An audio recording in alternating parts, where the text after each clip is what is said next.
My name is Roderick Vance, and 3 days ago I was operating a construction crane in Portland, Oregon, when the zombie outbreak began. I watched my city fall from 200 feet above the chaos while the infected overran every street below me.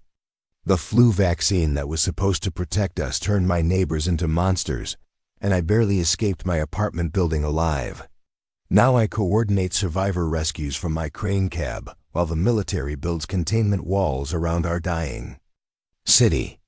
Before we start the video, let us know what country you are tuning in from in the comment section below. Perhaps we will make a story there. Let's begin. My name is Roderick Vance, and if you're watching this broadcast, you're probably looking for answers about what happened during those first 3 days in Portland.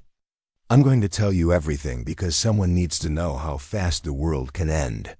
Someone needs to understand that the apocalypse doesn't announce itself with sirens and speeches. It starts with a neighbor scratching at your door at 3 in the morning. 3 days ago, I was just another crane operator working construction in downtown Portland. For 12 years I'd been operating tower cranes, moving steel and concrete 200 feet above the city streets. My job was simple. I'd climb up to my cab every morning at 6:30, position massive building materials with precision, and watch the city grow beneath me, one beam at a time. I took pride in that work. Every building I helped construct was going to outlast me, stand as proof that I'd contributed something permanent to this world. I lived alone in a small one-bedroom apartment at the Riverside complex on the east side of the Willamette River. Apartment 3C, 3rd floor. Corner unit with a view of the water if I pressed my face against the kitchen window. The rent was reasonable, and the building was quiet. Most of my neighbors were older folks, retirees who kept to themselves, but were friendly enough to nod hello in the hallways. Mrs. Henderson in 4 Bites would sometimes bring me cookies during the holidays. Mr. Kowalski, downstairs, taught high school mathematics for 30 years before retiring. These were good people living simple lives in a building that felt safe and stable. The construction site where I worked was downtown, right next to Legacy Emmanuel Hospital. We were building a new medical research facility, something that would supposedly revolutionize treatment for infectious diseases. The irony of that isn't lost on me now. For months I'd been watching doctors and nurses come and go from the hospital below while I assembled the framework for their future research center. I'd gotten used to the rhythm of the medical district, the flow of ambulances and emergency vehicles that seemed normal for a major hospital. But by early October, something about that rhythm started to change. I always thought my job was just about moving steel and concrete around, but being that high up teaches you to see patterns. And by October, the patterns in the city below were starting to shift in ways I couldn't quite explain. The first thing I noticed was the increase in emergency vehicles. Not just at the hospital, but throughout the downtown area. More police cars, more ambulances, more fire trucks responding to calls that seemed to take longer than usual. From my crane cab I could see across most of downtown Portland, and the number of flashing lights was definitely increasing week by week. My supervisor, Danny Martinez, mentioned it too during our morning safety briefings. He said his wife worked dispatch for Portland Fire and Rescue, and they were getting more medical calls than usual for the season. The second thing I noticed was how many of my coworkers were getting sick in early October. Construction workers are tough. We work through minor injuries, bad weather, and general discomfort because the job demands it. But that first week of October, half our crew was calling in sick with what seemed like severe flu symptoms. The other half showed up looking pale and exhausted, barely able to perform their duties safely. Danny had to shut down operations twice that week because we didn't have enough healthy workers to maintain safety protocols. I should have paid more attention to the news reports about people getting sick after their vaccinations. The local news stations were running stories about unusual flu vaccine reactions, but they downplayed the severity. They kept saying it was just a small percentage of people experiencing mild side effects, Nothing to be concerned about. The city health department was encouraging everyone to still get their shots, emphasizing that the benefits outweighed any minor risks. Our construction company made the flu shot mandatory that year. They'd never done that before, but with so many workers getting sick, management decided that vaccination was essential for maintaining productivity.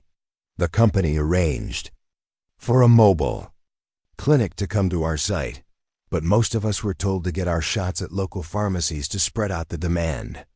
I chose the CVS on Morrison Street because it was close to my apartment and had evening hours that worked with my schedule. I remember that day clearly now. It was October 9th, a Tuesday evening around 6 o'clock. The line at CVS was longer than I'd ever seen for flu shots. People were lined up outside the building, wrapped around the corner.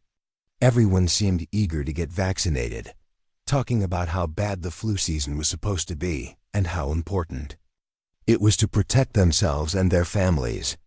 The mood was almost festive, like we were all doing our civic duty together. The pharmacist who administered my shot looked exhausted. Her name tag said Jessica, and she appeared to be in her mid-30s, but the stress was aging her rapidly. She kept checking the batch numbers on the vaccine vials against some list on her computer, muttering about priority distribution zones and supply chain requirements. I thought she was just being thorough, making sure everything was properly documented for insurance and regulatory purposes. When she prepared my injection, Jessica double-checked the batch number again. I remember it was printed on a small label, lot number VF2847PDX. She seemed satisfied with whatever she found on her computer screen and proceeded with the vaccination.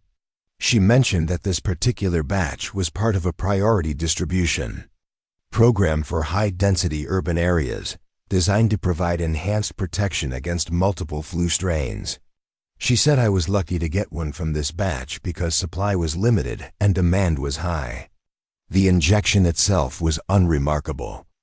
Standard flu shot in my left arm, a small bandage, instructions to wait 15 minutes for any immediate reactions. I felt fine during the observation period and went home thinking I'd just taken care of my health maintenance for the year. I had no idea I'd just received what would later be identified as part of the contaminated batch that started the outbreak in Portland. The next day I felt slightly off. Nothing dramatic, just a low-grade fever and some fatigue that I attributed to working long hours on the construction site. Flu shots often cause mild symptoms as your immune system responds to the vaccine, so I wasn't concerned. I took some over-the-counter fever reducer and went to work as usual.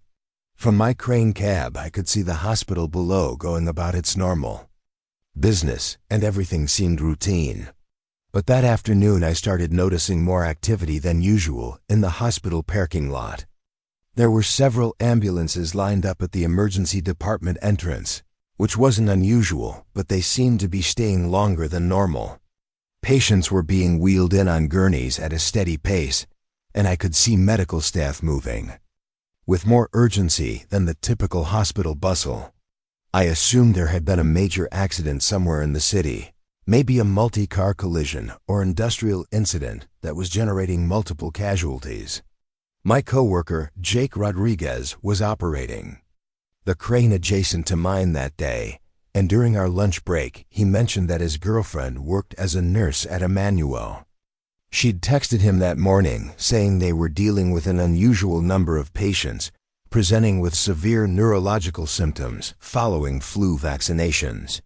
The hospital administration was trying to determine if there was a connection or if it was just coincidental timing.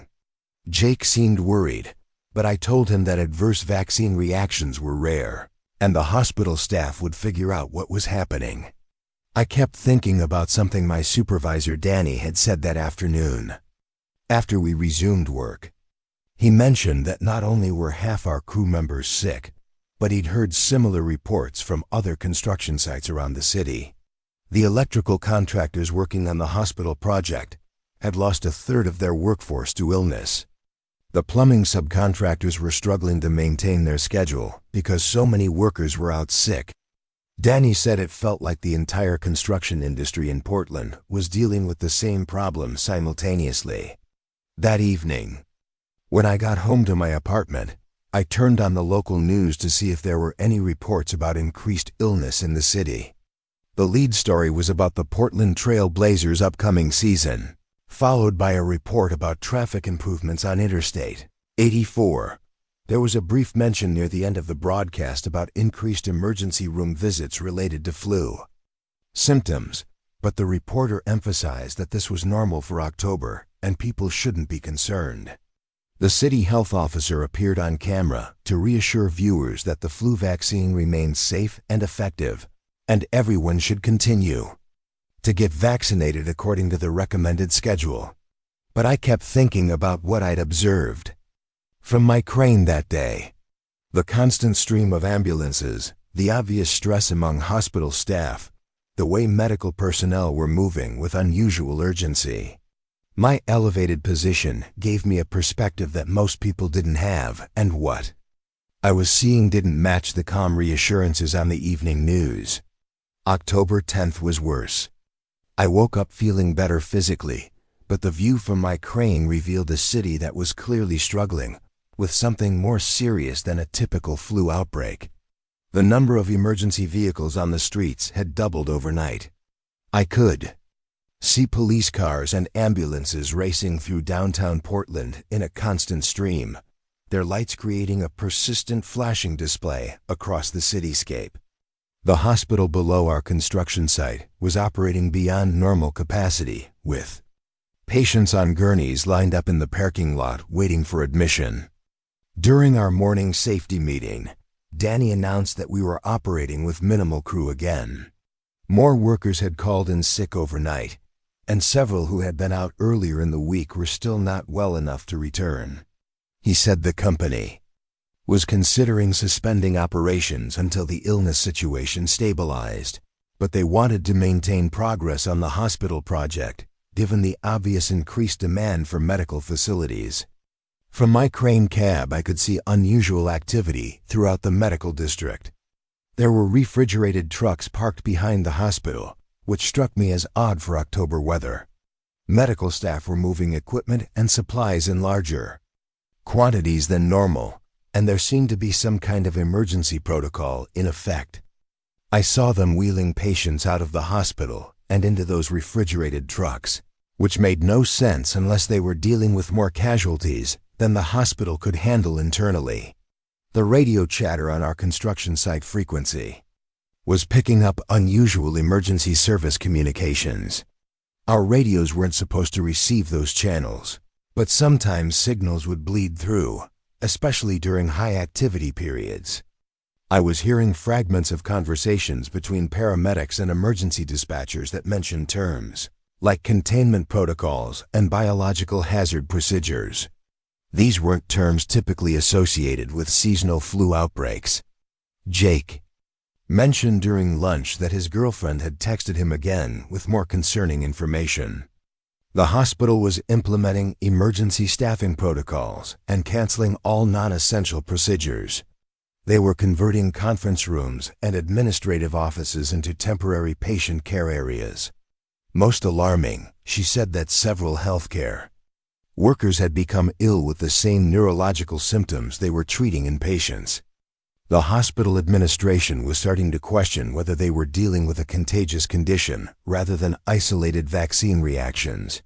That afternoon, I witnessed something that made me realize the situation was more serious than anyone was publicly acknowledging. A convoy of military vehicles drove past our construction site, heading toward the hospital district. These weren't National Guard trucks responding to a natural disaster. These were federal vehicles with serious-looking personnel wearing hazmat suits and carrying equipment I couldn't identify from my elevated position. They established some kind of perimeter around the hospital area and began restricting civilian access to several blocks surrounding the medical complex. When I got home that evening, Mrs. Henderson was in the hallway checking her mail. She looked terrible. Her normally neat gray hair was disheveled, her complexion was pale and clammy, and she seemed unsteady on her feet.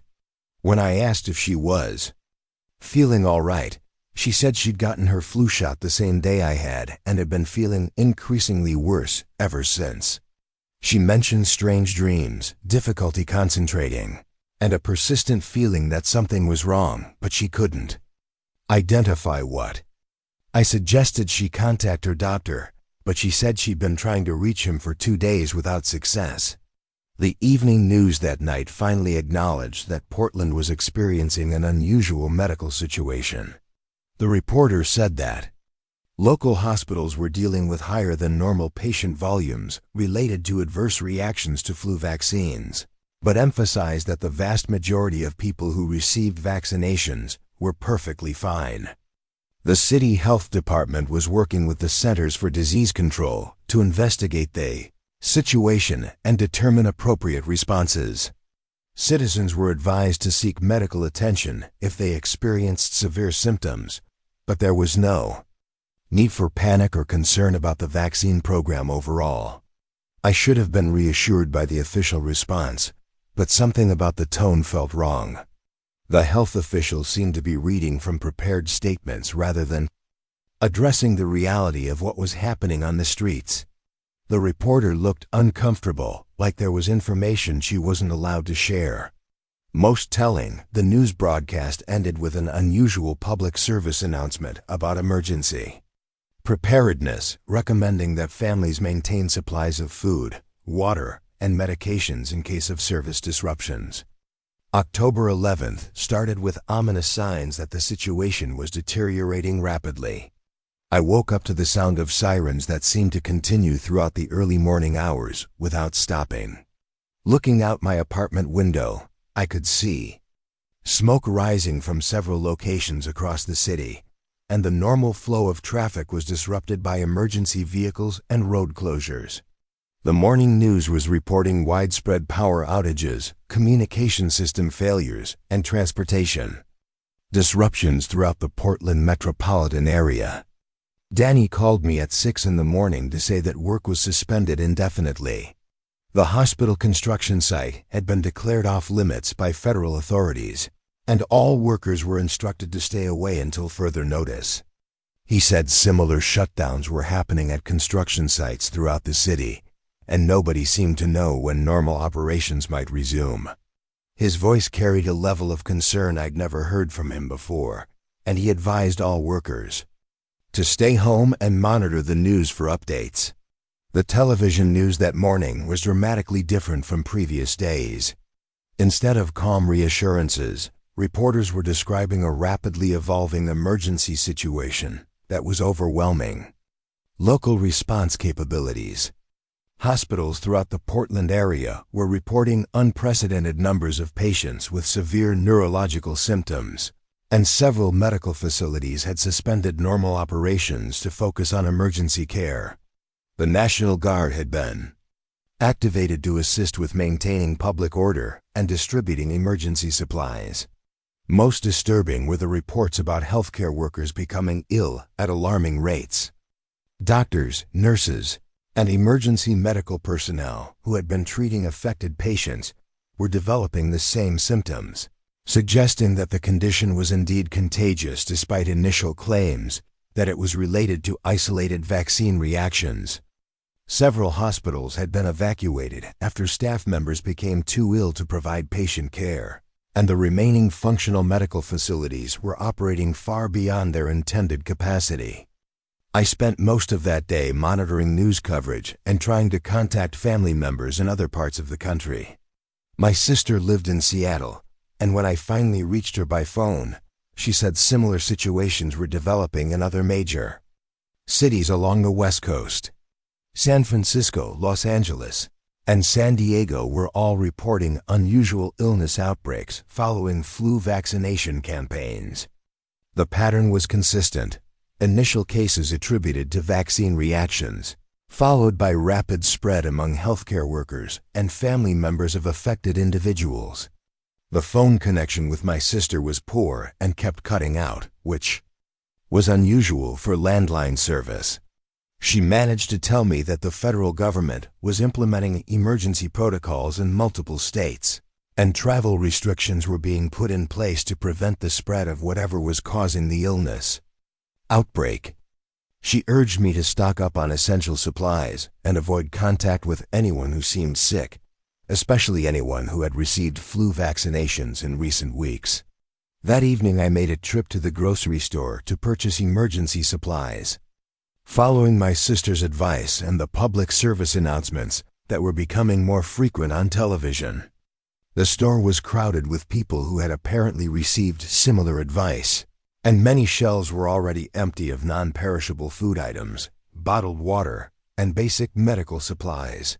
The atmosphere was tense, with customers moving quickly and avoiding unnecessary contact with each other.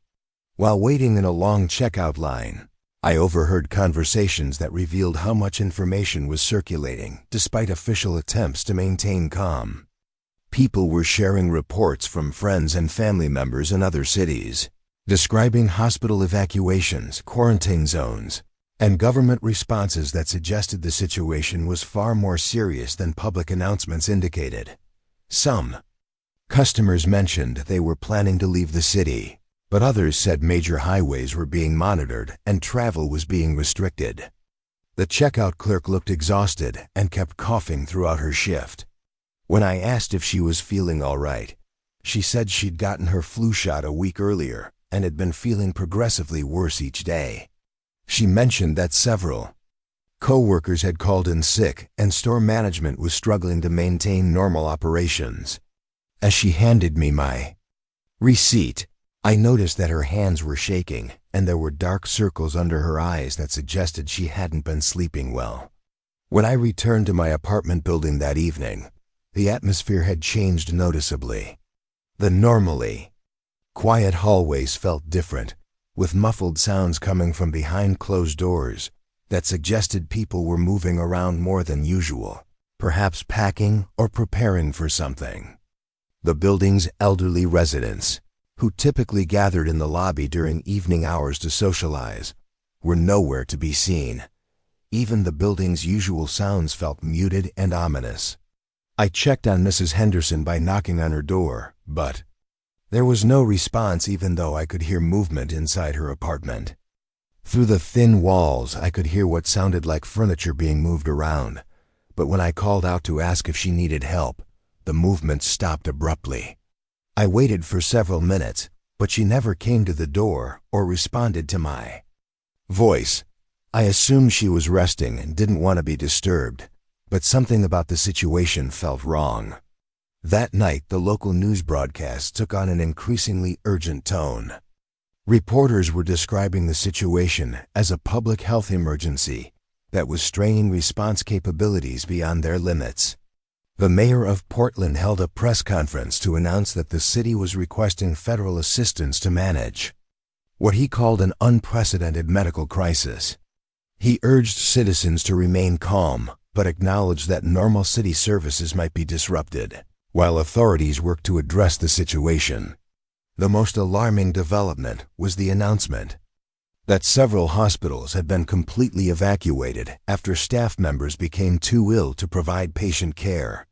Patients were being transported to facilities outside the immediate Portland area, but even those backup locations were becoming overwhelmed by the influx of cases. The state health department was working with federal agencies to establish temporary medical facilities, but it was unclear when they would be operational or whether they would have adequate staffing. I went to bed that night with a growing sense that the situation was about to get much worse. The emergency broadcasts were becoming more frequent, interrupting regular programming with updates about road closures, facility evacuations, and service disruptions. The tone of official communications had shifted from reassurance to barely controlled concern, and it was obvious that authorities were struggling to maintain control of a rapidly deteriorating situation. I should have realized that October 12th would be the day everything fell apart. I woke up to complete silence, which was unusual for my apartment building and the surrounding neighborhood. No traffic sounds, no normal morning activity, no sounds of life continuing as usual. The electricity was still working, but when I turned on the television, most channels were showing emergency broadcast messages instead of regular programming. The emergency broadcasts were announcing a city would shelter in place, order effective immediately. All residents were instructed to remain in their homes until further notice, avoid contact with anyone showing signs of illness, and monitor emergency BROADCAST channels for updates. The messages emphasized that anyone experiencing neurological symptoms, difficulty speaking, or unusual behavior should isolate themselves completely and not attempt to seek medical attention unless absolutely necessary. I tried calling my sister in Seattle, but the phone lines seemed to be overloaded or disrupted. I could get a dial tone, but calls wouldn't connect to numbers outside the local area. Even local calls were difficult to complete, suggesting that communication infrastructure was failing under the load of the emergency situation. The internet was still working intermittently, but many websites were inaccessible and social media platforms were displaying error messages.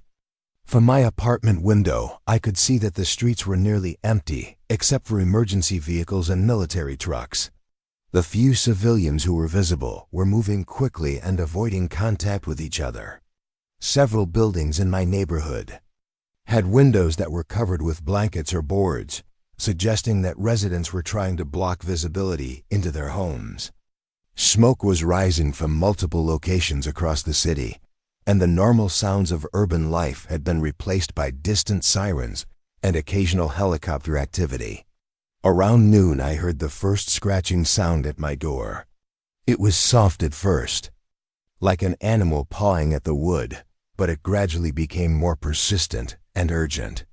I looked through the peephole but couldn't see anyone in the hallway. The scratching continued for several minutes, then stopped abruptly. I waited quietly, trying to determine if someone needed help or if there was some kind of emergency in the building. About an hour later, the scratching resumed, but this time it was accompanied by a low moaning sound that didn't seem human. I pressed my ear against the door and could hear what sounded like someone moving around in the hallway, but their footsteps were uneven and shuffling. When I looked through the peephole again, I could see a figure standing near my door, but they were swaying back and forth in an unnatural way that made me reluctant to open the door. The scratching and moaning continued intermittently throughout the afternoon, sometimes at my door and sometimes at other doors along the hallway. I could hear similar sounds coming from other floors of the building, suggesting that whatever was happening was affecting multiple residents. The sounds were becoming more frequent and more aggressive, like whoever was making them was becoming increasingly agitated or desperate. As evening approached, I heard what sounded like breaking glass somewhere in the building, followed by more intensive scratching and moaning sounds. The noises were no longer isolated to the hallways, but seemed to be coming from inside apartments as well. I could hear furniture being moved around, things falling or being knocked over, and occasionally what sounded like human voices calling out in distress.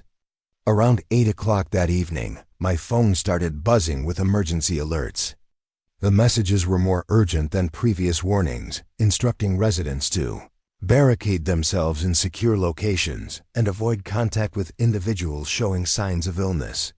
The alerts mentioned that the illness was confirmed to be contagious, and that affected individuals might display aggressive or unpredictable behavior. Citizens were warned not to attempt to help or approach anyone who appeared to be ill. The alerts kept mentioning avoiding contact with individuals showing signs of illness, but they never clearly described what those signs were.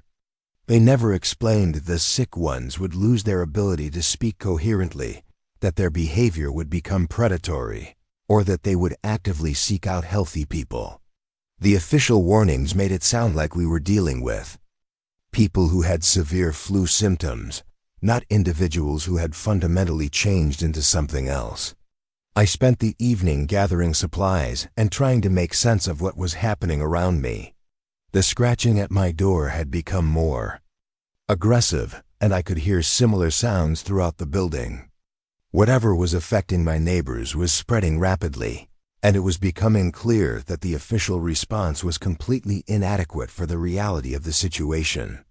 By 10 o'clock that night, the building had become a nightmare of strange sounds and disturbing activity. I could hear people moving through the hallways, but their movements were wrong somehow.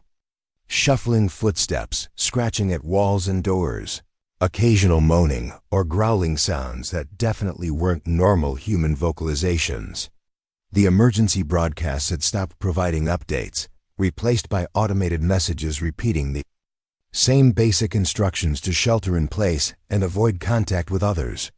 I realized that I was trapped in my apartment with whatever was happening in the building around me, and that help wasn't coming anytime soon.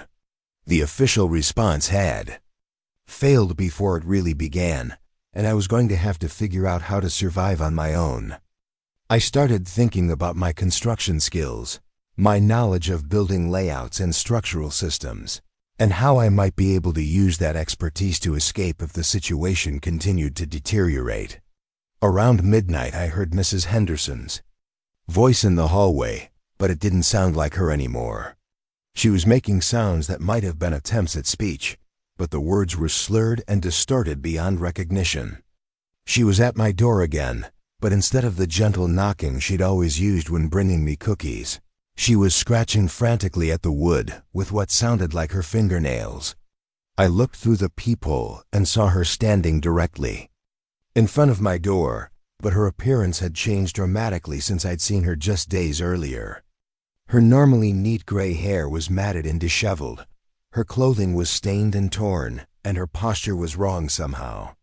She was swaying back and forth like she was having difficulty maintaining her balance, and her movements seemed uncoordinated and jerky. When I whispered her name through the door, she stopped scratching and turned toward my voice. That's when I got a clear look at her face through the peephole, and I realized that Mrs. Henderson was gone. Her eyes had rolled back so that only the whites were visible. Dark veins were visible under her pale skin, and her mouth was hanging open, revealing a swollen, discolored tongue. She looked like someone who was very sick, but also like someone who was no longer entirely human. She started throwing herself against my door with surprising force for someone of her age and size. The whole doorframe shook with each impact, and I could hear the wood starting to splinter. I backed away from the door and started grabbing whatever I could use to barricade the entrance. My construction background had taught me about structural reinforcement, and I used that knowledge to shore up the door using furniture and anything else I could find. The pounding continued for what felt like hours, sometimes stopping abruptly, only to resume with renewed intensity. I could hear similar sounds throughout the building as other residents dealt with the same situation I was facing.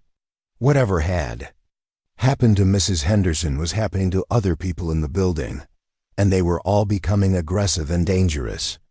By 3 in the morning on October 13th, the building had become completely chaotic. The pounding on my door had stopped, but I could hear the infected moving through the hallways and breaking into other apartments. There were crashes, breaking glass, and occasionally what sounded like brief struggles followed by silence. I realized that my neighbors were either fleeing the building, hiding like I was, or becoming part of whatever was spreading through our community. I knew that my apartment wasn't going to remain safe much longer. The infected had shown that they could break down doors, and it was only a matter of time before they focused their attention on my barricaded entrance again. I started planning an escape route using my knowledge of the building's layout and the construction techniques that had been used in its original design. I gathered my climbing gear, work tools, and emergency supplies, preparing for the possibility that I would need to leave my home and find somewhere safer to wait out whatever was happening to Portland. The emergency broadcasts had been replaced by automated messages that provided no useful information about the scope of the crisis or when normal services might resume. The few fragments of news I could access suggested that similar situations were developing in cities throughout the United States. and that the federal government was implementing martial law in affected areas. It was becoming clear that this wasn't just a local emergency, but a national crisis that was overwhelming response capabilities everywhere. As dawn approached, I made the decision that I couldn't stay in my apartment any longer. The infected were becoming more aggressive and organized in their search for healthy people, and my barricades wouldn't hold them off indefinitely. I needed to reach my crane at the construction site downtown, where I would have a secure elevated position and the ability to see what was happening throughout the city. From there I could assess the situation and decide on my next course of action.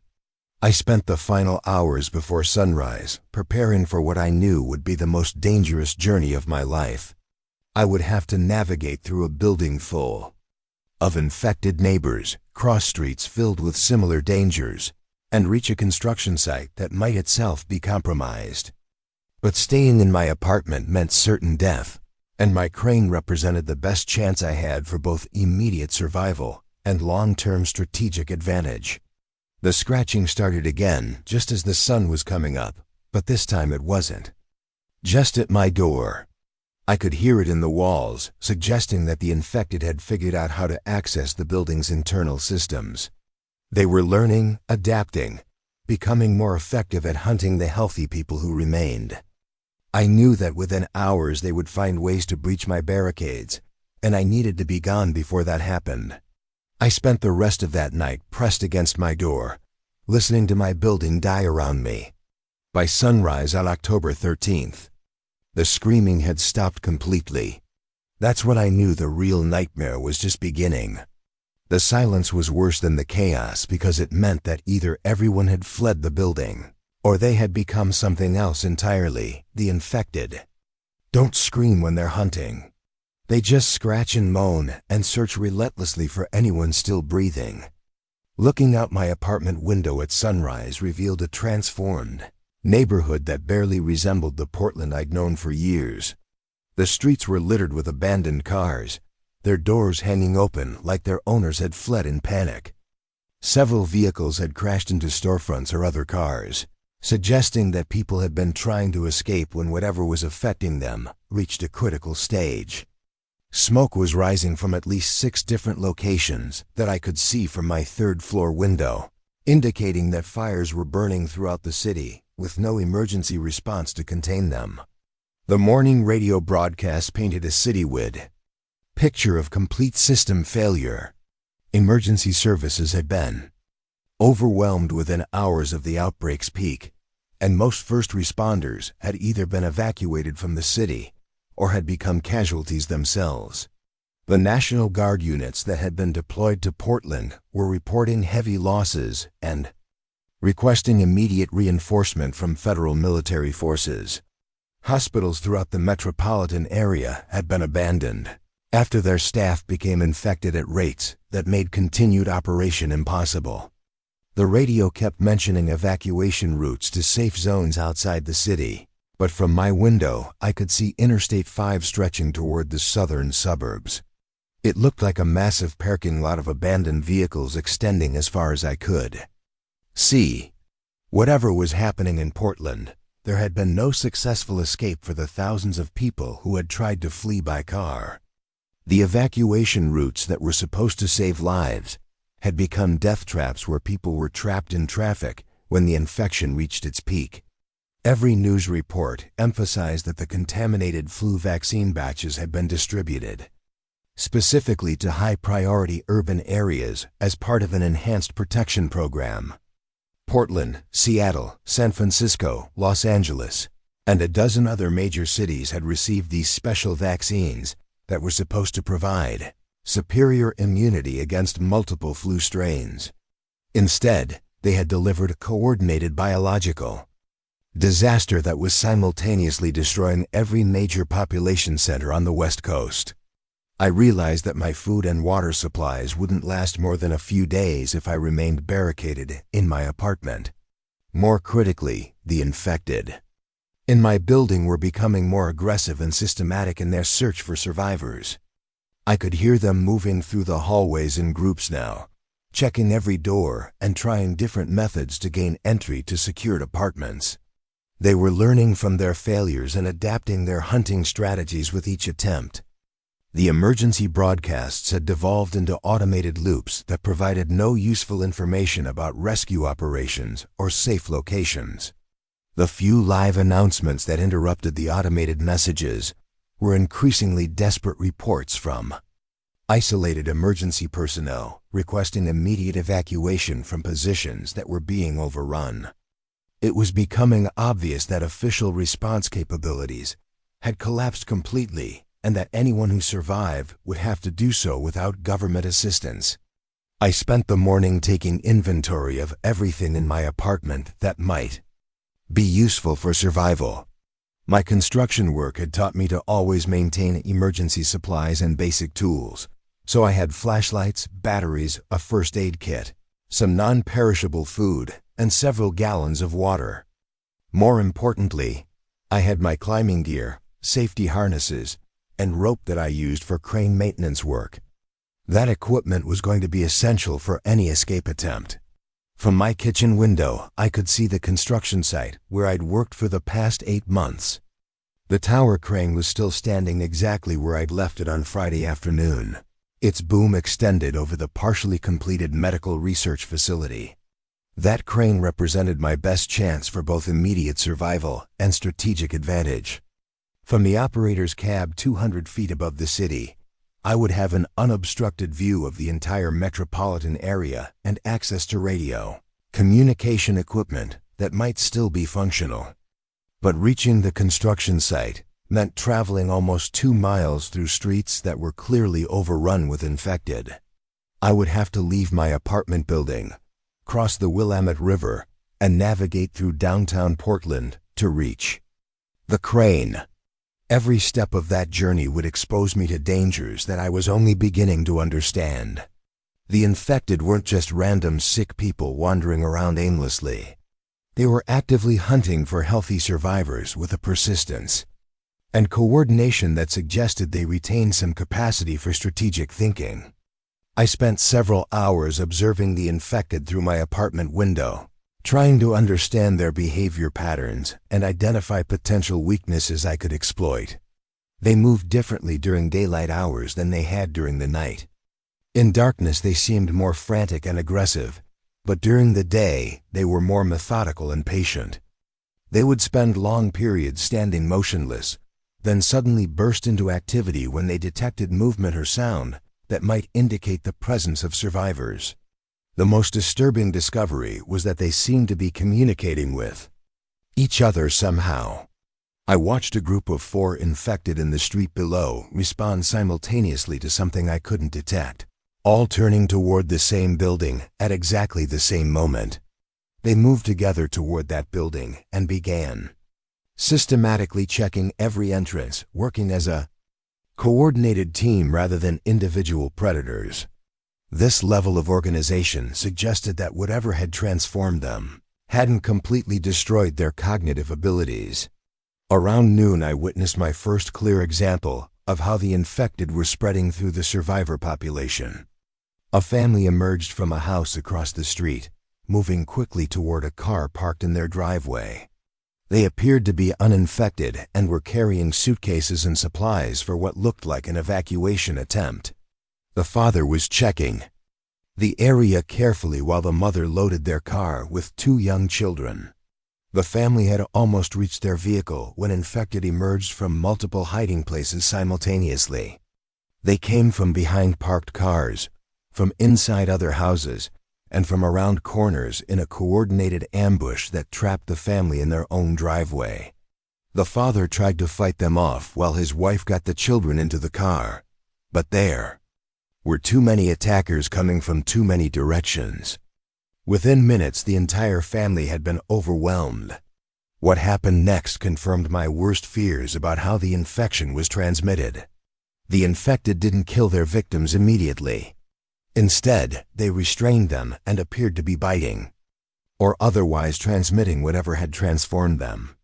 I watched through my window as the family members stopped struggling and began exhibiting the same behavioral changes I'd observed in Mrs. Henderson, Within an hour, they had joined the group of infected that was patrolling the neighborhood, now hunting for other survivors with the same relentless determination. That afternoon, I made the decision that staying in my apartment meant certain death. The infected were becoming more sophisticated in their hunting methods, and it was only a matter of time before they found a way to breach my barricades.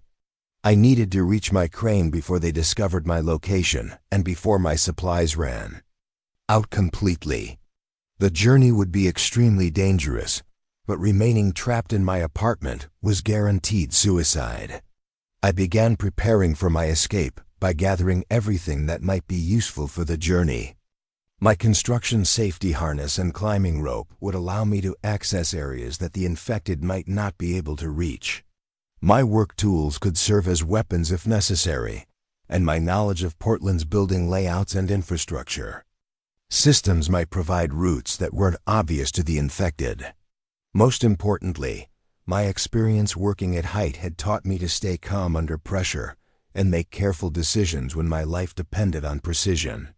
The plan one developed was based on avoiding street-level travel as much as possible. Portland's downtown area has numerous buildings connected by skyways, maintenance passages, and rooftop access that would allow me to move above the infected hordes. My construction work had given me detailed knowledge of these systems, including which buildings had reliable access points and which routes were most likely to be secure. The key was reaching the first building in the chain without being detected by the infected patrolling the streets. As evening approached, I realized that I would have to time my departure carefully. The infected were most active during twilight hours, but they also seemed to have difficulty seeing clearly in low-light conditions.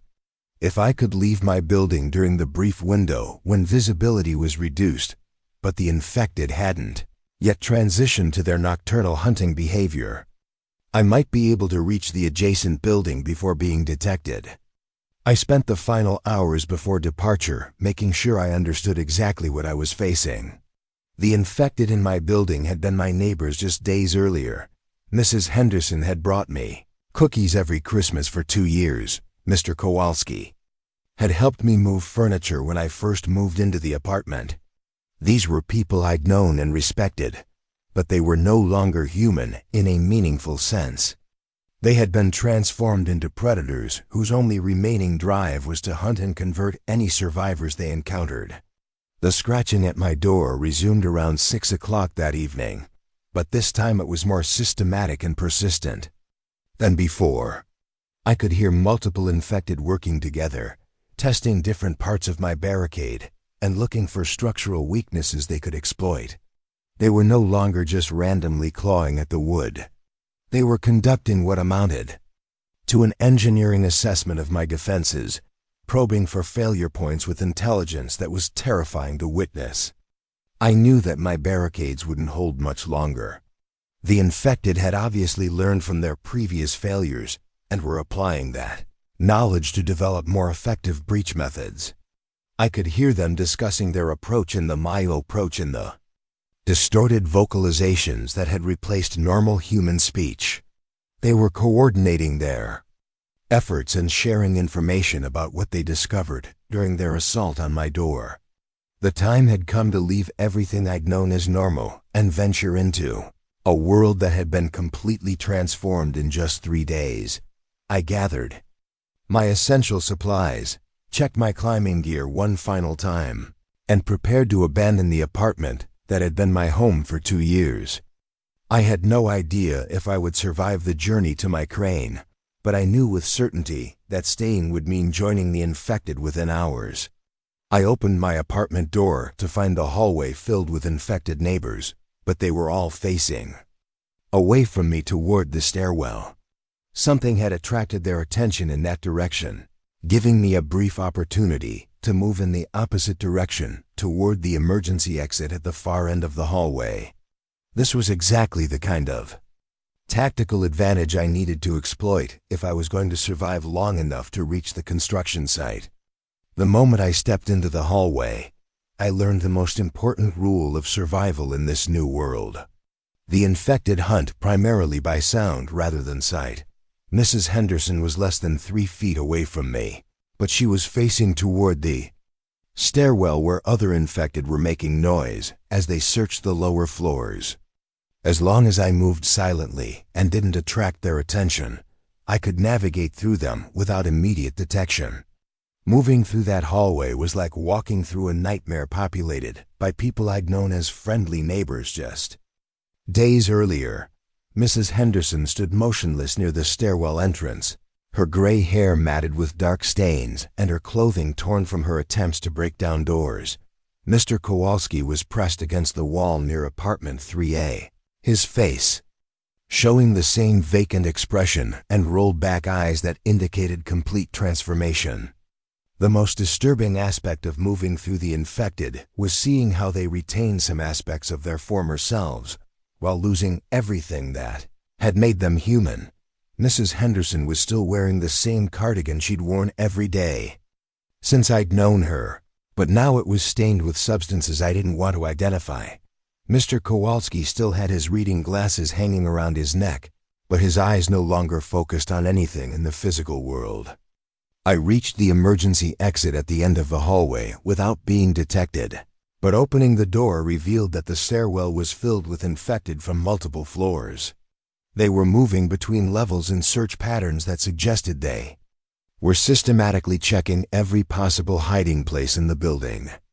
The emergency exit wasn't going to provide the escape route I'd hoped for, so I needed to find an alternative method of reaching ground level.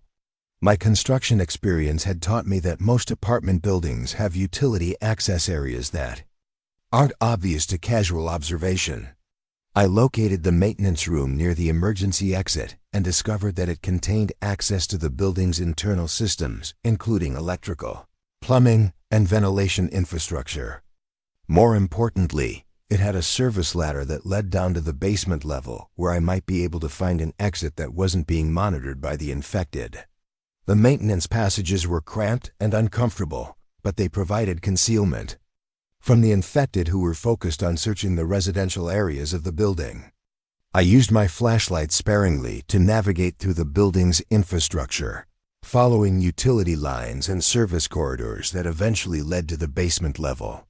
My knowledge of building construction helped me interpret the layout and identify the most promising routes toward potential exit points. The basement level was partially flooded from broken water lines, but it was also largely empty of infected who seemed to prefer the upper floors, where they expected to find survivors.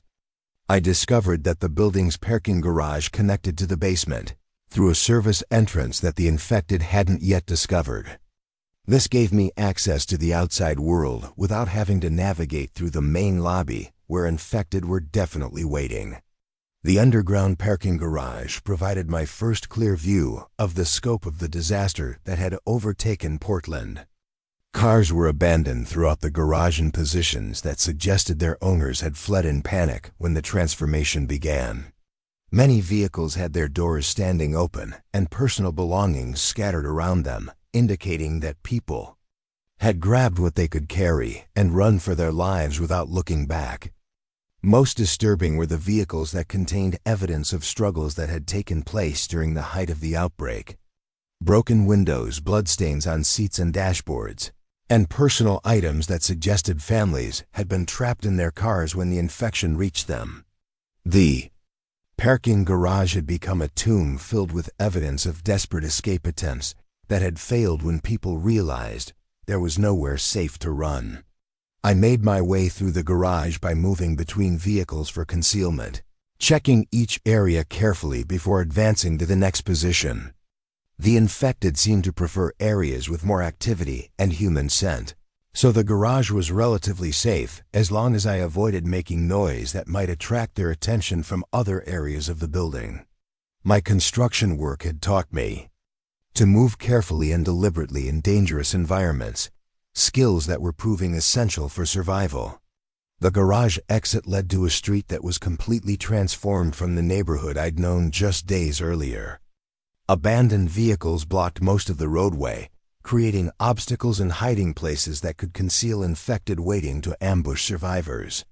Bodies lay in the street where people had fallen during failed escape attempts, and many storefronts had been broken into by looters or by infected searching for hiding survivors. But the most shocking change was the complete absence of any normal city services or infrastructure. Traffic lights were dark, street lights were out, and there were no signs of police, fire department, or medical emergency response anywhere in the area. The municipal government of Portland had either evacuated or been overwhelmed so completely that no organized response remained. The city had been abandoned to the infected and to whatever survivors could manage on their own. My route to the construction site required crossing the Willamette River using the Morrison Bridge, which meant traveling through the most densely populated part of downtown Portland. From street level I could see that the bridge approaches were clogged with abandoned vehicles, suggesting that thousands of people had tried to evacuate the city center when the outbreak reached its peak. Those evacuation attempts had obviously failed catastrophically. I decided to avoid street-level travel by accessing the building infrastructure systems that connected many of downtown Portland's structures. My construction work had required me to become familiar with these systems, and I knew which buildings had reliable access points and maintenance passages that could provide concealed routes through the urban core. The key was reaching the first building in the chain without being detected by infected patrols. The office building adjacent to my apartment complex had a service entrance that connected to its basement parking structure. From there I could access utility tunnels that ran beneath several blocks of downtown Portland, eventually emerging near the waterfront where I could assess the bridge crossing more carefully. These underground routes would keep me hidden from the infected hordes that were patrolling the surface streets. The utility tunnels were dark, cramped, and filled with infrastructure that made navigation challenging, but they were also completely empty of infected who hadn't yet discovered these underground passages. I used my construction knowledge to follow electrical conduits and water lines that ran in the direction I needed to travel, making steady progress toward the river without being detected by the infected above. After hours of underground travel, I emerged from a utility access point near the Morrison Bridge and got my first clear view of the crossing that I would have to navigate to reach my construction site. The bridge deck was completely blocked by abandoned vehicles and debris, but the bridge structure itself included maintenance walkways and inspection access that might provide an alternative route across the river. My crane was visible in the distance, standing tall above the construction site, like a beacon of hope in the chaos that had consumed Portland. From my elevated position in the crane cab, I would have an unobstructed view of the entire metropolitan area and access to radio communication equipment that might allow me to contact other survivors. More importantly, the crane provided a secure elevated position that the infected couldn't reach. But first I had to cross a bridge that was clearly being patrolled by infected who had learned to watch the major transportation routes for survivors attempting to escape the city. The bridge crossing would be the most dangerous part of my journey so far, requiring me to move through an area where the infected had tactical advantages and where there were limited options for concealment or retreat if I was discovered. I spent time observing the infected patrol patterns on the bridge before attempting to cross. They moved in groups of 4 to 6 individuals, checking abandoned vehicles systematically for survivors who might be hiding inside. They had learned to coordinate their searches and to position themselves to cut off escape routes for anyone they discovered. Their hunting behavior was becoming more sophisticated with each passing hour. The bridge maintenance walkways provided the route I needed, but accessing them required climbing exposed sections where I would be visible to infected patrols if they happened to be in the right position. At the wrong time, I waited for a gap in their patrol pattern and made my move, using my climbing gear to access the walkway system and begin the crossing toward downtown Portland and my construction site. Halfway across the bridge I encountered something that made me realize the infected were evolving beyond my worst expectations. A group of infected had positioned themselves specifically to watch the maintenance walkways, suggesting they had observed other survivors using these routes and had adapted their patrol strategy accordingly. They were learning from each encounter and becoming more effective predators with each passing hour. I had to modify my route to avoid detection, using bridge cables and structural elements to reach areas where the infected couldn't follow. My experience working at height was essential for navigating these dangerous positions, but it also made me realize how quickly the infected were adapting to counter every survival strategy that survivors developed. They weren't just mindless monsters, they retained enough intelligence to learn and adapt their hunting methods. The crossing took most of the night, but I eventually reached the downtown side of the river without being detected by infected patrols. The construction site was visible just a few blocks away, but those blocks were filled with infected who were patrolling in much larger groups than I'd seen in residential areas. Downtown Portland had become the center of infected activity, with hundreds of them moving through the streets in coordinated search patterns. I realized that reaching my crane would require navigating through the most dangerous concentration of infected in the entire city, but it was also my only realistic chance for long-term survival. The crane represented safety, strategic advantage, and communication capability that I couldn't find anywhere else. I had come too far to abandon the plan now, even though the final approach would be the most perilous part of my entire journey. The final blocks between the Morrison Bridge and my construction site contained the highest concentration of infected I'd encountered anywhere in Portland. Downtown had become their primary hunting ground, with hundreds of them moving through the streets in coordinated groups that suggested they were operating under some kind of collective intelligence. They had transformed the business district into a killing field where any survivor who ventured onto the streets would be quickly surrounded and overwhelmed. I spent over an hour observing their patrol patterns from a concealed position in an abandoned storefront, trying to identify gaps in their coverage that might allow me to reach the construction site without detection. The infected weren't moving randomly through downtown. They were conducting systematic sweeps of every building, every alley, and every potential hiding place where survivors might be concealed. Their search patterns overlapped to ensure that no area remained unchecked for long. What made their behavior even more terrifying was the way they communicated with each other during their searches. I could hear them making vocalizations that resembled distorted human speech, sharing information about what they discovered and coordinating their movements to respond to potential threats. They retained enough cognitive ability to plan and execute complex hunting strategies, but they had lost every trace of human empathy or restraint.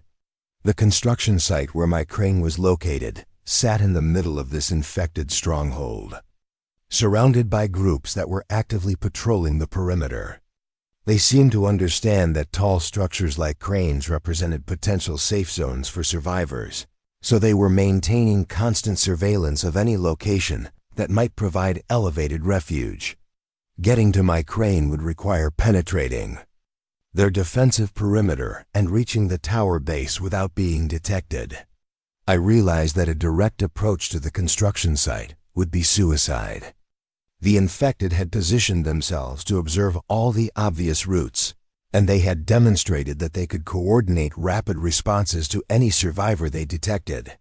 I needed to find an alternative approach that would allow me to reach the crane tower without crossing the open areas where they maintained visual surveillance. My construction experience provided the solution I needed. The building where I was hiding connected to the adjacent structure through a utility tunnel that ran beneath the street level. From there I could access a series of basement passages. That would bring me within 1 block of the construction site through underground routes that the infected hadn't yet discovered. The key was navigating these passages without making noise that might alert infected on the surface levels. The basement passage system was more extensive than I'd expected, connecting multiple buildings through utility corridors and maintenance tunnels that had been installed during the original construction of downtown Portland. My knowledge of building infrastructure helped me interpret the layout and identify the passages that would take me closest to my destination. These underground routes were dark and cramped, but they were also completely empty of infected. Navigating through the tunnels required several hours of careful movement through spaces that were never intended for human travel. I had to crawl through ventilation ducts, climb around electrical equipment, and squeeze through gaps between utility lines that barely accommodated my body and gear. My construction work had prepared me for these kinds of challenging environments. But the physical demands were exhausting when combined with the stress of knowing that detection meant certain death. I emerged from the underground passage system in the basement of an office building that was directly adjacent to my construction site. From there I could see the base of my crane tower through a basement window, but I could also see that the infected had positioned guards specifically to watch the construction site perimeter. They understood that survivors would be attracted to elevated positions, and they were prepared to respond immediately to any attempt to access the crane. The crane tower rose 200 feet above the construction site, but reaching the base required crossing 50 yards of open ground that was under constant observation by infected sentries. During my months working on this project, I had always accessed the crane through the main construction site entrance, but that route was now completely compromised. I needed to find an alternative approach that would allow me to reach the tower without being detected. My detailed knowledge of the construction site provided the answer. The crane foundation extended into the basement level of the adjacent office building through utility connections that had been installed to provide power and communication systems. I could access the crane tower's internal service ladder through these basement connections, bypassing the infected guards on the surface entirely. Reaching the utility connections required moving through the office building's basement, while avoiding detection by infected who had entered the building during their systematic searches. I could hear them moving through the upper floors, checking every room and corridor for survivors who might be hiding inside. Their search patterns were thorough and methodical, leaving no area unchecked as they worked their way through the building level by level. I located the utility access point that connected to the crane's electrical systems and discovered that it provided direct access to the tower's service ladder through a maintenance shaft that the infected couldn't see from their surface positions. This route would allow me to begin climbing toward the crane cab without alerting the guards who were watching the main tower base. My construction training had included extensive work on crane maintenance, so I was familiar with these service access systems. The service ladder inside the crane tower was a vertical climb of 200 feet through a narrow shaft that was barely wide enough for one person. I had climbed this ladder dozens of times during routine maintenance work, but never under life or death circumstances with infected guards just outside who would kill me if they detected my presence. Every step of the climb had to be completely silent to avoid attracting their attention. Halfway up the tower I encountered a problem that nearly ended my escape attempt. Several rungs of the service ladder had been damaged, probably during the chaos of the outbreak when construction workers had fled the site in panic. The gaps in the ladder required me to use my climbing gear to bypass sections where normal ladder climbing wasn't possible.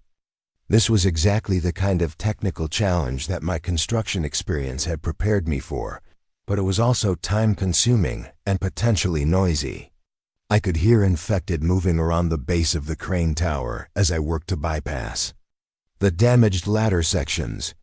They seemed to be conducting a more intensive search of the construction site, possibly because they had detected some sign of my presence in the area. Their vocalizations were becoming more agitated and frequent, suggesting they were aware that a survivor was nearby, but hadn't yet pinpointed my location. My climbing gear allowed me to continue ascending the tower using techniques I'd learned during crane maintenance training. I used my safety harness and rope to bypass the damaged ladder sections, making steady progress toward the crane cab while remaining concealed within the tower's internal structure. The infected below had no way to see inside the tower shaft, but they were definitely searching more aggressively than before. 3/4 of the way up the tower, I realized that the infected weren't just randomly searching the construction site. They were responding to some kind of signal or information that had alerted them to my presence in the area. Their search patterns had changed from routine patrols to focused hunting behavior directed specifically at the crane location. Something had told them that a survivor was attempting to access the tower. I had trained most of the construction crew on crane safety procedures myself during the months we'd worked on this project.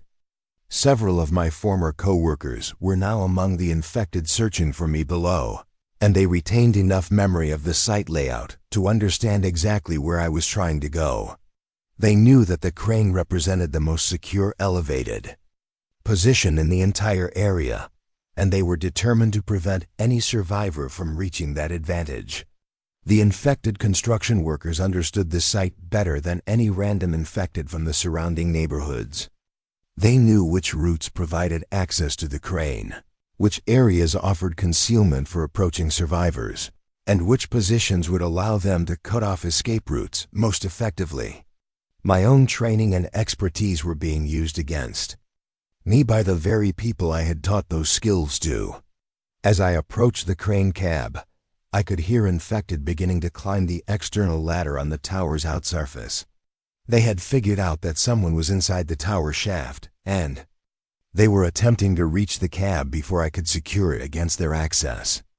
The final section of my climb became a race between me and infected who knew the crane almost as well as I did. I reached the crane cab just minutes before the first infected climber would have gained access to the operator's platform.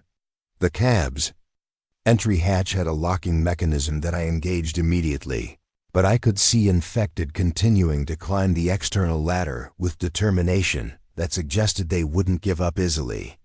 They retained enough technical knowledge to understand crane operations, including potential methods for gaining access to the supposedly secure operator's position. From the crane cab, I had my first comprehensive view of what Portland had become during the 3 days since the outbreak began. The city stretched out below me like a monument to civilization's collapse, with fires burning throughout multiple neighborhoods and no signs of organized human activity anywhere within my field of vision. The infected had claimed the entire metropolitan area as their hunting ground, and they moved through the streets in massive coordinated groups that suggested sophisticated organization. The scope of the disaster was beyond anything I had imagined during my underground journey to reach the crane. Every major highway was blocked by abandoned vehicles where evacuation attempts had failed. The airport was dark with no aircraft movements visible anywhere in the sky. The port showed signs of unusual activity that I couldn't identify from my elevated position, but it definitely wasn't normal commercial shipping operations. Most disturbing was the realization that Portland's transformation was complete.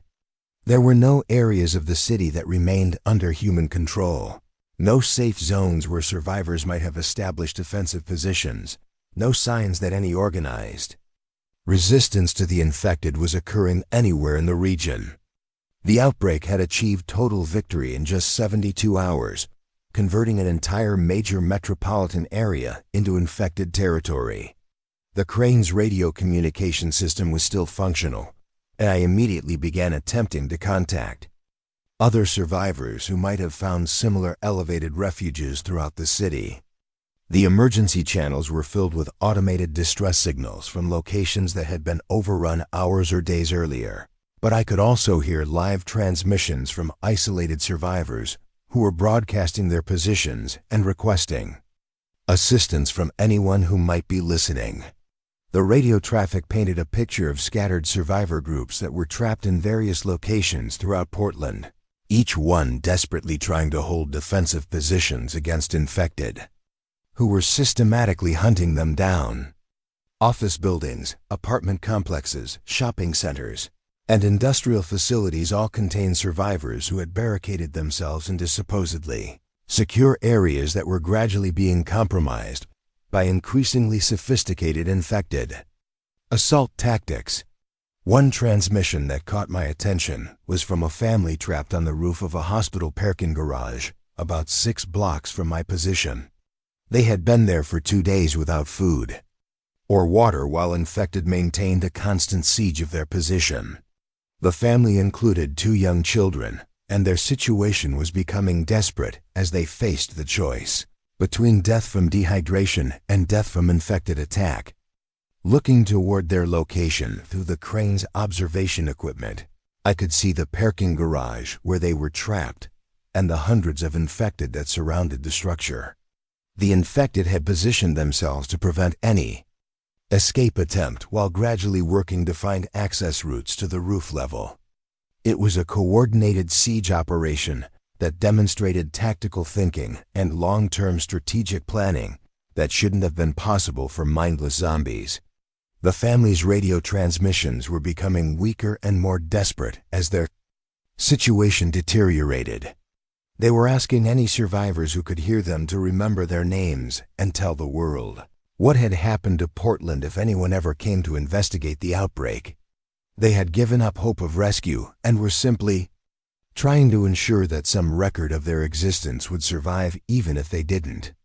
I realized that my crane wasn't just a refuge for my own survival. The elevation and mobility of the equipment gave me capabilities that no other survivor in Portland possessed. I could use the crane's boom and lifting capacity to reach survivors in positions that were inaccessible from ground level. The crane could serve as a rescue platform that might save lives while also gathering intelligence about the extent of the outbreak and the behavior of the infected. But using the crane for rescue operations would also expose my position to every infected group in the downtown area. The movement and noise of crane operations would be visible and audible for miles, attracting massive attention from infected who were already searching for survivors with increasing intensity. Any rescue attempt would compromise my own security while alerting every infected in Portland to my location. The decision I faced was whether to remain hidden in the crane cab and focus on my own survival, or to risk everything by attempting to help other survivors who were trapped throughout the city. My elevated position gave me unique capabilities for coordination and rescue, but it also made me a target that every infected in Portland would focus on eliminating if they became aware of my activities. Looking out over the city from 200 feet above the chaos, I could see infected groups moving with purpose and coordination that suggested they were operating under some kind of collective intelligence. They weren't just individual predators hunting randomly for prey. They were components of a larger organism that was methodically cleansing Portland of any remaining human presence. I started to understand that the infected weren't just trying to kill survivors. They were working to convert them, adding each captured human to their growing army, while simultaneously eliminating any possibility that organized human resistance could develop. Every successful hunt made them stronger while making survival more difficult for anyone who remained uninfected. The radio communications I was monitoring indicated that similar transformations were occurring in every major city along the West Coast. Seattle, San Francisco, Los Angeles, and San Diego were all reporting identical outbreak patterns that had overwhelmed their response capabilities within days of the initial vaccine distribution. The coordinated timing suggested that this wasn't an accidental contamination, but a deliberately planned biological attack designed to destroy American urban centers simultaneously. As night began to fall over Portland, I watched the infected transition from their daytime patrol behaviors to more aggressive nocturnal hunting patterns.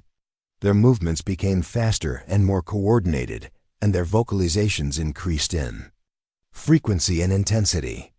The family trapped on the parking garage was running out of time as darkness made their position even more vulnerable to infected assault. I made the decision that would define everything that happened next. I couldn't save everyone in Portland, but I had the capability to save some people, and that was more important than preserving my own safety indefinitely. The crane gave me tools that no other survivor possessed, and using those tools to help others was the only way to begin building something positive from the complete disaster that had consumed my city. Moving the crane boom over the infected horde was like ringing a dinner bell. Every zombie in a 6-block radius looked up at me at the same time, their white eyes reflecting the last light of sunset as they realized that a survivor had revealed himself in the most obvious possible way. But I was already committed to the rescue operation, and there was no turning back once I'd announced my presence to every infected in downtown Portland. The moment I extended the crane boom toward the parking garage where the family was trapped, every infected in downtown Portland understood that a survivor had revealed himself in the most spectacular way possible. 200 feet never seemed so exposed until I had thousands of zombies staring directly at my position, their white rolled-back eyes tracking the movement of my crane like predators that had finally located their ultimate prey. But I was already committed to the rescue operation, and backing down now would mean abandoning people to certain death while gaining nothing for my own survival. Operating the crane under these circumstances required every bit of skill I developed during 12 years of construction work. I had to position the boom with precision while being watched by hostile forces that were already planning their assault on my position. The family on the parking garage roof was depending on my ability to create an escape route they could use to reach safety, but the infected surrounding their building were simultaneously learning everything they needed to know about my capabilities and location. The father of the trapped family used his radio to coordinate with me as I maneuvered the boom into position above their roof. His voice carried the exhaustion and desperation of someone who had been fighting for survival for 3 straight days, while protecting his wife and 2 young children from infected who were gradually finding ways to reach their position. He understood that this rescue attempt was their only chance, but he also knew that my intervention was attracting massive attention from infected throughout the entire downtown area. I managed to position the boom close enough to the parking garage roof that the family could access the crane's hook and cable system, but the operation took longer than I'd expected and gave infected time to observe my rescue techniques. They were watching everything I did and learning how crane operations could be used to help survivors escape from positions that were supposed to be inaccessible. My rescue was teaching them how to counter similar operations in the future. The family successfully reached the crane hook, and I began lifting them away from the parking garage, but the process attracted infected from all directions toward both their original position and my crane location. Hundreds of zombies were converging on the construction site, while hundreds more were positioning themselves around other elevated positions throughout downtown Portland. They were preparing to prevent any future rescue attempts while simultaneously planning their assault on my supposedly secure crane cab. As I completed the rescue and deposited the family on a rooftop that was relatively clear of infected, I realized that my good deed had fundamentally changed my tactical situation. The infected now knew exactly where I was located. They understood my capabilities, and they were organizing a response that would eliminate my ability to help other survivors while ultimately destroying my own refuge. The crane that had represented safety was now the most dangerous position in Portland. The infected response to my rescue operation demonstrated intelligence and planning capacity that was far beyond anything I'd expected from transformed humans. Within minutes of completing the family rescue, organized groups of infected were moving toward my construction site from multiple directions, while other groups took positions to cut off potential escape routes. They were implementing a coordinated siege strategy designed to trap me in the crane while systematically eliminating my options for retreat. More disturbing was the way infected throughout the city began modifying their behavior in response to what they'd learned from observing my rescue operation. Groups that had been maintaining static positions around potential survivor refuges became more aggressive in their assault tactics. They understood that survivors possessed capabilities for mutual assistance, and they were determined to prevent any coordination between isolated groups that might lead to organized resistance. The radio communications from other survivors throughout Portland reflected the changed situation immediately. Multiple groups reported that infected around their positions had become significantly more aggressive following my crane operation. Several survivor refuges that had been secure for days were suddenly under intensive assault by infected who seemed to understand that time was running out for eliminating organized human resistance. I had saved one family, but my intervention had made survival more difficult for every other person still alive in Portland. The infected had learned that survivors could coordinate and assist each other, and they were responding by accelerating their timeline for eliminating all remaining human presence in the city. My rescue operation had triggered a citywide escalation that was putting everyone at greater risk. But the radio traffic also revealed something that gave me hope for the first time since the outbreak began.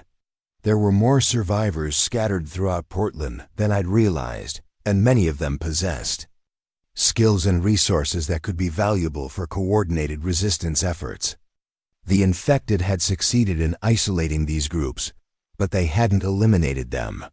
With proper coordination and communication, these scattered survivors might be able to work together more effectively than the infected anticipated. My elevated position in the crane cab provided unique advantages for establishing communications networks between survivor groups. I could relay messages between groups that couldn't communicate directly, coordinate timing for simultaneous operations that would divide infected attention, and provide oversight for complex rescue and supply operations that required precise coordination.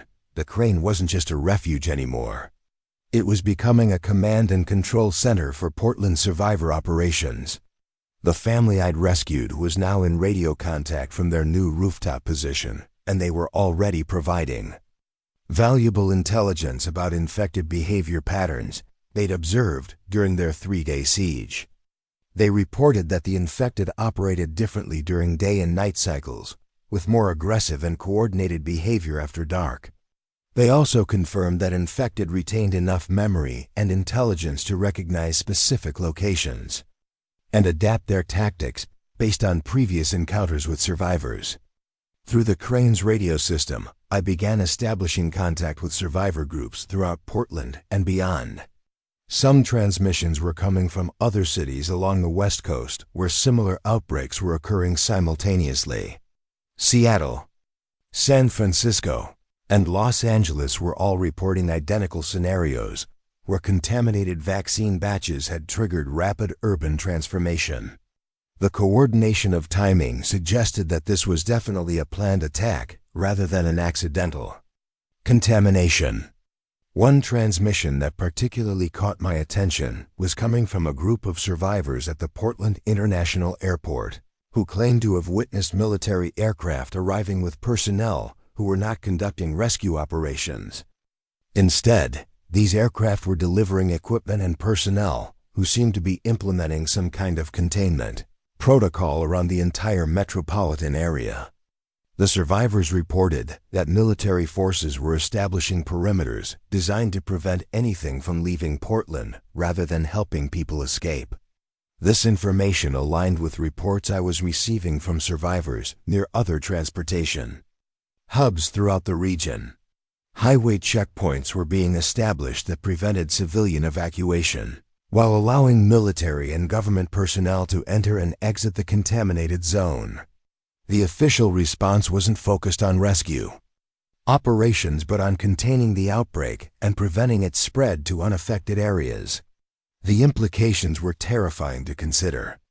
If the government response was focused on containment rather than rescue, then every survivor in Portland was considered expendable collateral damage in a larger strategy for protecting the rest of the country.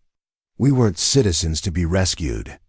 We were potential disease vectors to be contained until the outbreak burned itself out or until more permanent solutions could be implemented.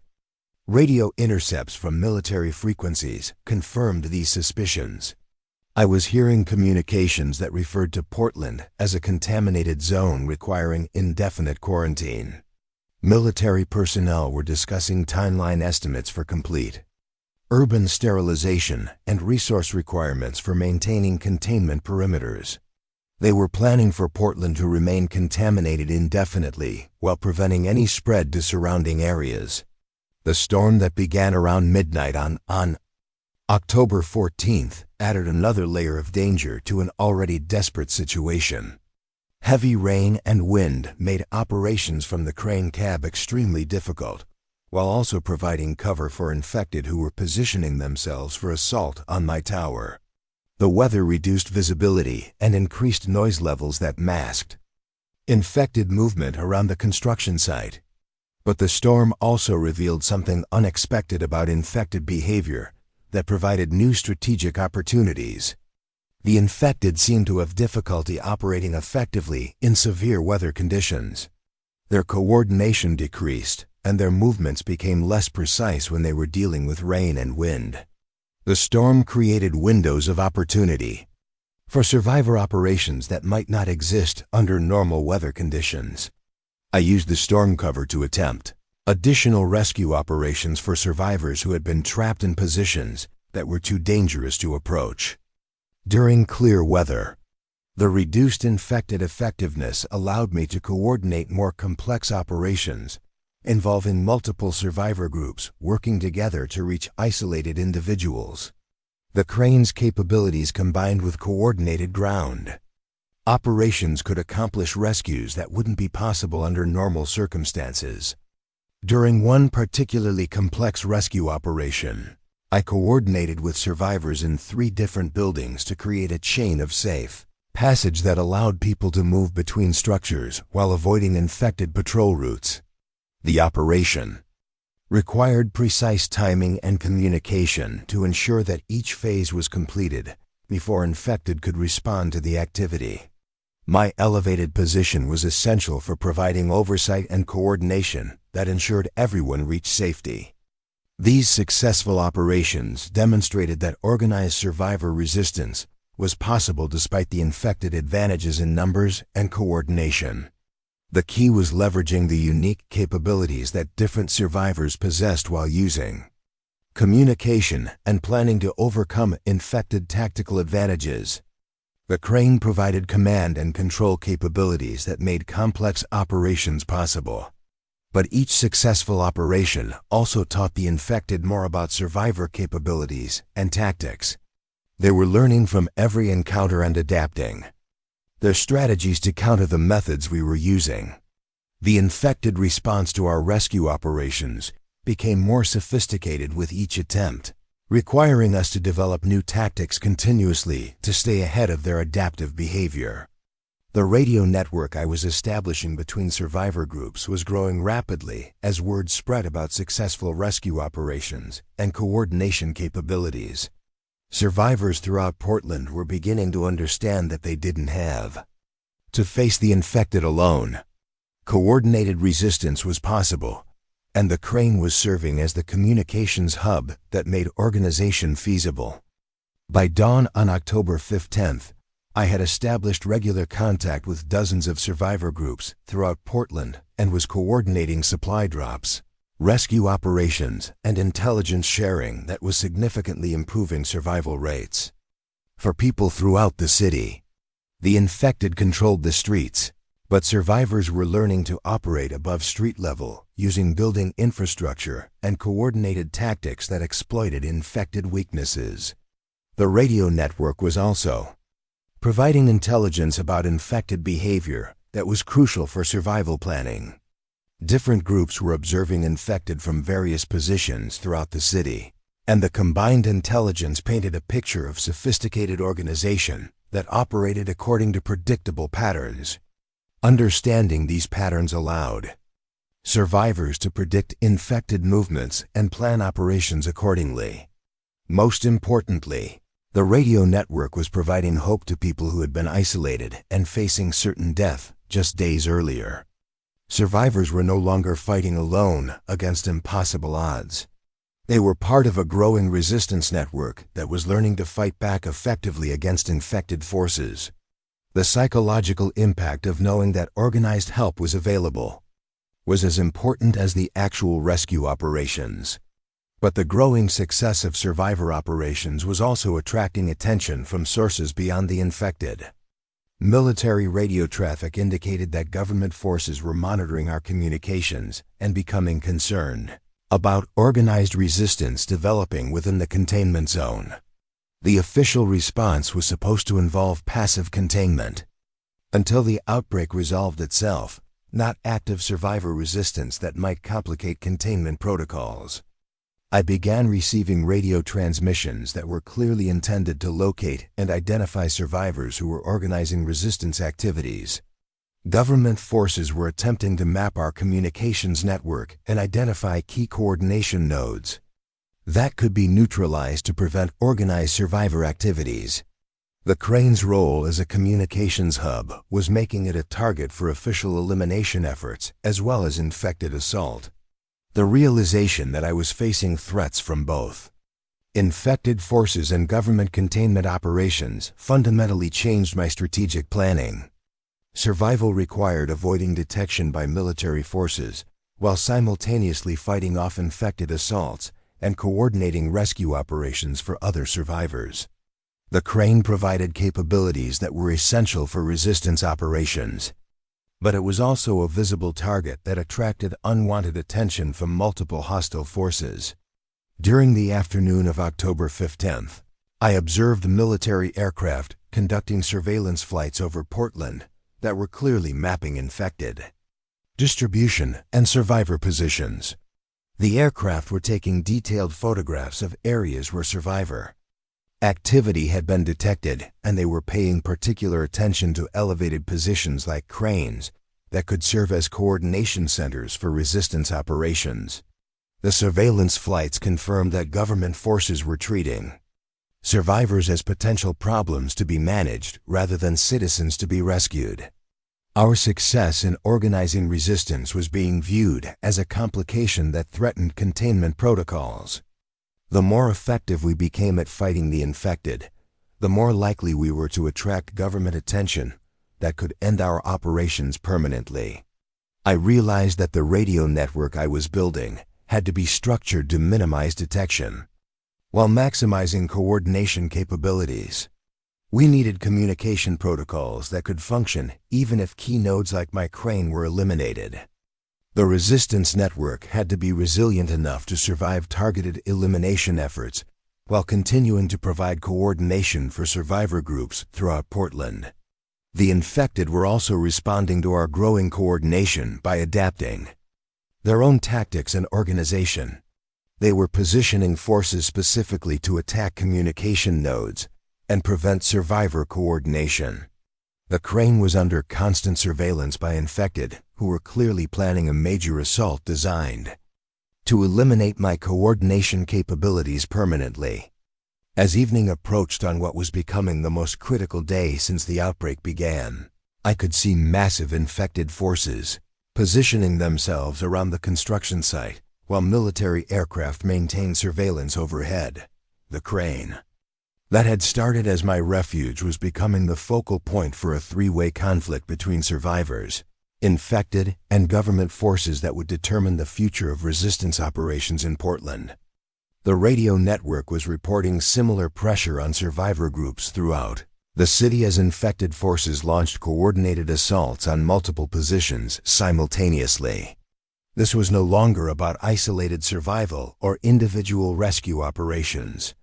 It was becoming a battle for whether organized human resistance could survive in Portland long enough to develop into something that might challenge infected control of the city. I picked up a radio transmission from government forces that chilled me to the bone.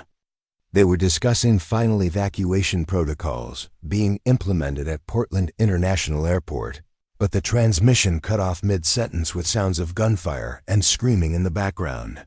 Something had gone wrong with the government's containment operations, and it sounded like their secure positions were being overrun by forces that weren't supposed to be able to reach them. Day 3 started with a revelation that changed everything I thought I understood about our situation. The military transmission wasn't cut off by infected breaking into their secure position at the airport. It was cut off by something worse. Something that made me realize the government's containment operation had failed before it really began. But I didn't understand the full implications yet. I was still thinking like someone who could be rescued, someone who was fighting for survival. Until help arrived. I had no idea that help was never coming. Morning assessment from my crane cab revealed a transformed city that bore no resemblance to the Portland I'd known just 72 hours earlier. The storm had cleared during the night, leaving behind a landscape of destruction that looked like a war zone. Smoke continued rising from dozens of fires throughout the metropolitan area, and the complete absence of any normal infrastructure activity confirmed that municipal services had collapsed entirely. More disturbing were the changes in infected behavior that had occurred overnight during the storm. The infected were no longer moving in the random patrol patterns I'd observed during previous days. They were operating in larger, more organized groups that demonstrated tactical coordination beyond anything I'd seen before. These weren't mindless zombies wandering aimlessly through abandoned streets. They were components of a collective intelligence that was systematically consolidating control over every area of the city while eliminating any remaining pockets of human resistance. Through the radio network I'd established, I was receiving reports from survivor groups throughout Portland. That painted a picture of coordinated infected operations occurring simultaneously across the entire metropolitan area. The infected were launching synchronized attacks on multiple survivor positions, while implementing what could only be described as strategic objectives, designed to eliminate organized human resistance permanently. Every group I talked to had the same story.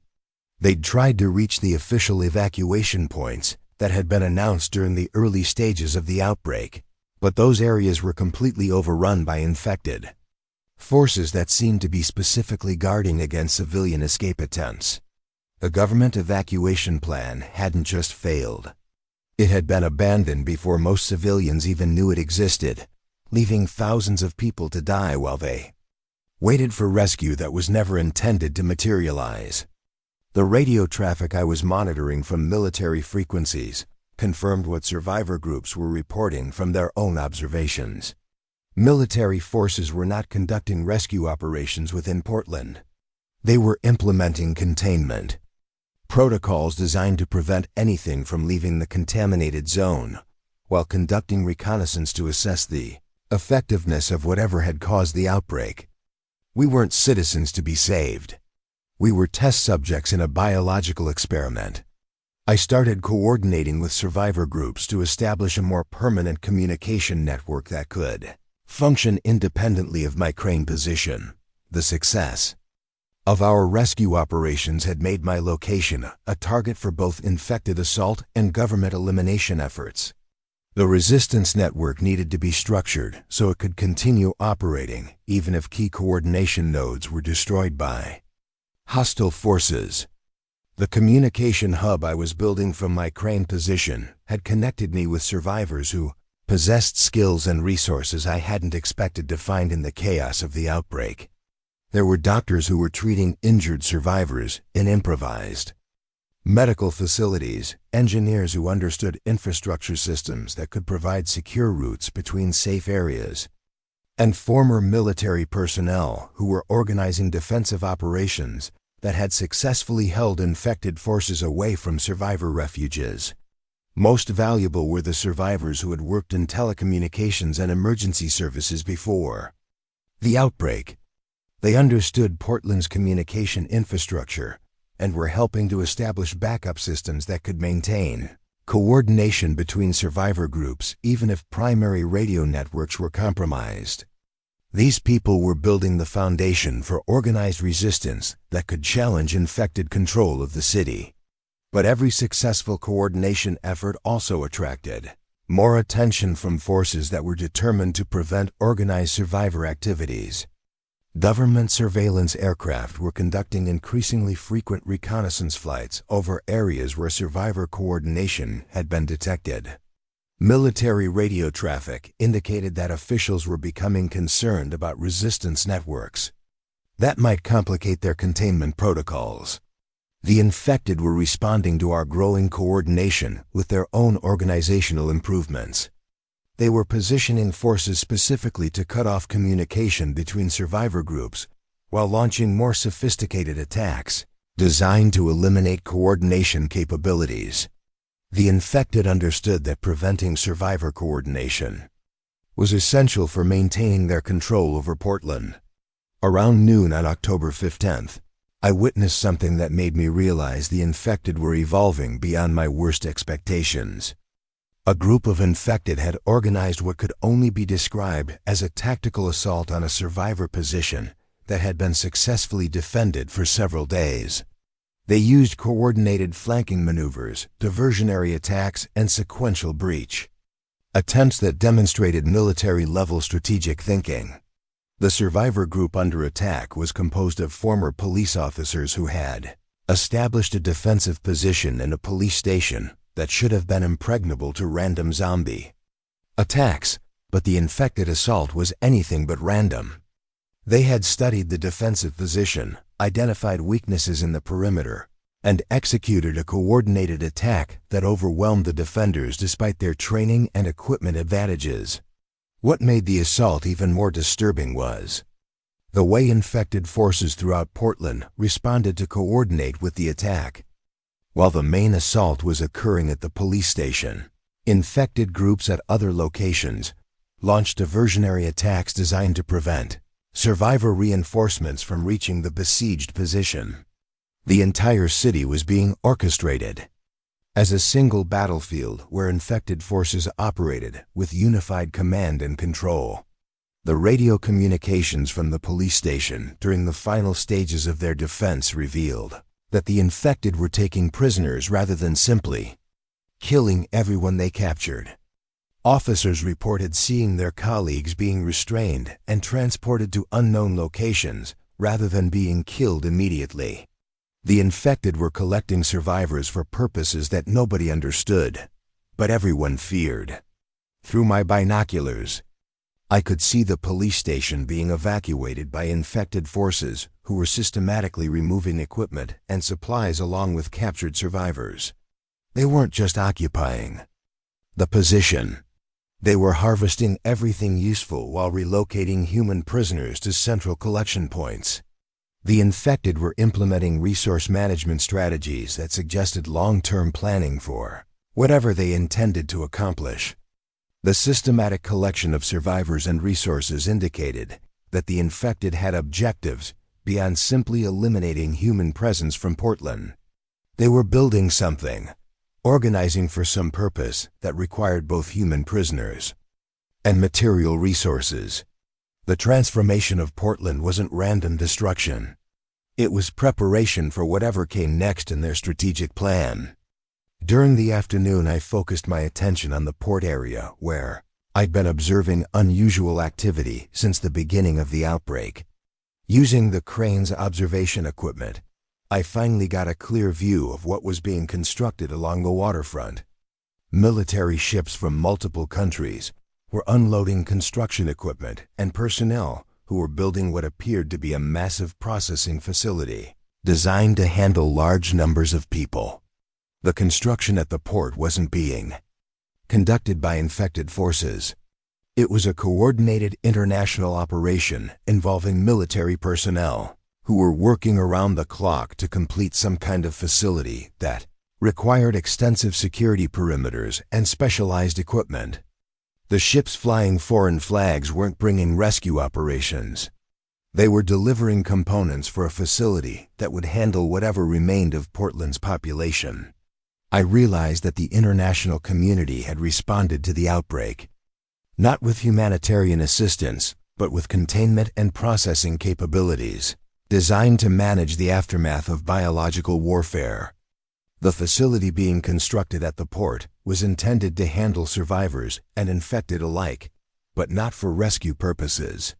This was infrastructure for managing the consequences of a biological attack that had been anticipated and planned for by international authorities.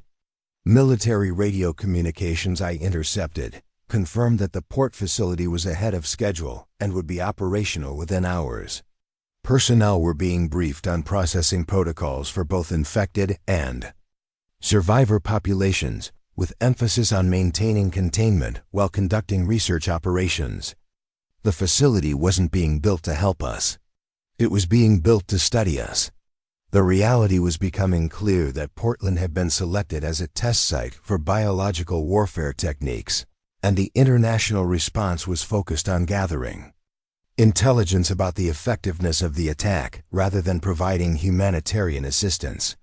The survivors fighting for their lives throughout the city were valuable research subjects, whose experiences were being monitored and analyzed for future operational planning. Through the radio network, I alerted all survivor groups about the port facility and its implications for anyone who might be considering surrender or evacuation to supposed safe areas. The facility represented a threat that was potentially worse than continued resistance against infected forces. Surrender meant becoming research subjects in experiments that would probably be fatal regardless of the scientific knowledge gained. The survivor groups throughout Portland responded to this intelligence by accelerating their preparations for long-term resistance rather than hoping for eventual rescue. If the outside world had abandoned us to serve as test subjects, then our only option was to fight for permanent independence from both infected control and international intervention. We were going to have to build our own survival infrastructure without any external assistance. The radio network began coordinating the establishment of permanent survivor communities that could maintain themselves indefinitely without outside assistance.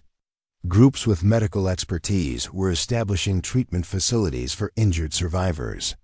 Engineers were working to restore limited electrical power and communication systems.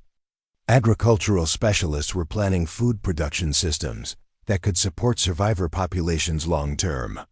My crane position was becoming the coordination center for a resistance movement that was transitioning from emergency survival to permanent independence.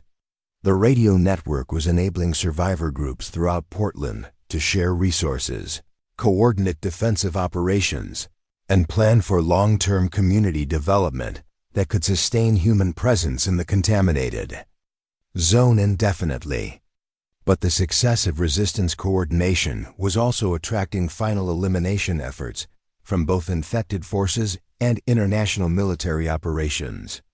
Massive infected assaults were being launched against multiple survivor positions simultaneously, while military aircraft were conducting what appeared to be final reconnaissance before implementing whatever processing protocols had been developed for the port facility. The radio network was reporting increased military activity around the entire perimeter of Portland, with international forces establishing final containment positions that would prevent any escape from the biological test zone. The city was being sealed completely to ensure that research operations could proceed without contamination of surrounding areas. We were being locked in permanently.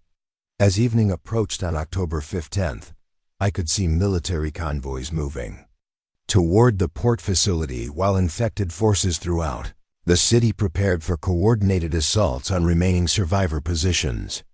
The timing wasn't coincidental. The final phase of whatever experiment Portland represented was about to begin, and both infected and international forces were positioning themselves to implement whatever protocols had been developed. The radio network was buzzing with final preparations as survivor groups throughout Portland prepared for what everyone understood would be the decisive battle for human independence in the contaminated zone. If we could survive the coordinated elimination efforts that were obviously being planned, we might be able to establish permanent communities that could resist both infected control and international processing operations. I was receiving reports from survivors near the port who confirmed that the facility was now operational and processing the first captured populations from infected collection operations. The survivors who had been taken prisoner during previous attacks were being transported to the port for procedures that nobody was surviving long enough to report on. The facility was eliminating both infected and survivors while gathering intelligence for future biological warfare operations. The radio intercepts from military frequencies indicated that Portland was the first of multiple planned biological test sites that would be established in major urban areas throughout the world. The outbreak wasn't an isolated incident, but the beginning of a coordinated campaign to test biological warfare techniques under controlled conditions. Other cities were scheduled for similar treatment once the Portland experiment provided sufficient data. Day 4 was about to begin, and I could see new ships arriving at the port facility. Larger ships that were bringing equipment and personnel for expanded operations that would probably include processing capabilities for much larger populations.